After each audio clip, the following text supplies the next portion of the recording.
we don't know that there's anything that can stop you, because Ma Zu, who knew Shido, as we mentioned, he said that great thing about, in countless eons, no being has ever fallen out of Buddha nature. The samadhi, he called it the samadhi of Buddha nature.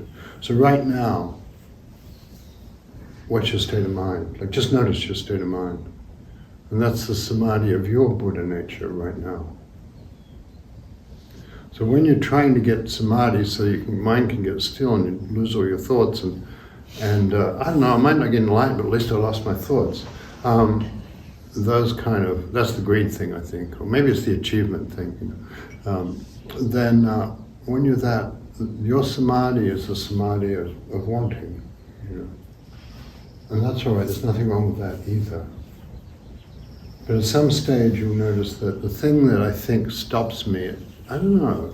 That's how we might say, that's how I decorate my idea of myself. That's how I make who I am. It's kind of fun. I remember when I first started sitting and I didn't know anything. Well, I could arguably say that's still true, but in a different way. But I didn't, and I really didn't have much knowledge of the tradition, and stuff. And so there was a lot of talk about how Westerners couldn't get enlightened, particularly Australians. And if you're in Australia, if you're in Tasmania, it's the bottom of the heap. It's sort of like West Virginia, but further from God, And all the old families there were selected by the best judges of England, as they said. And so it was a sort of wild place, and couldn't get enlightened, right? But then we realized, so the story about the illiterate woodcutter is kind of nice, that from the barbarian from the south, that he got enlightened, and it wasn't his fault. He wasn't even trying.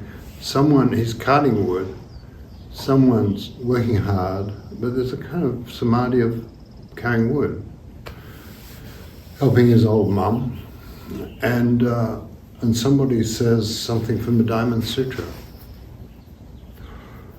Abiding nowhere, the heart and mind come forth, something like that. And he had that moment of awakening. He thought, oh, I get it, This changes everything. And so that's you, isn't it? In the life you have, if you think about the life you have and what stops you, you have a really long day at work, well, maybe that's an advantage. Isn't that a great idea,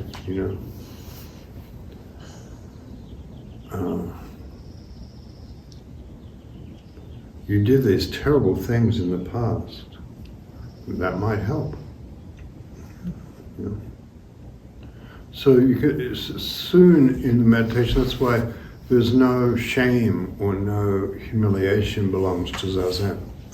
When you begin, Hakuin's talking about this when he said, if you do Zazen even once, you wipe away beginningless crimes.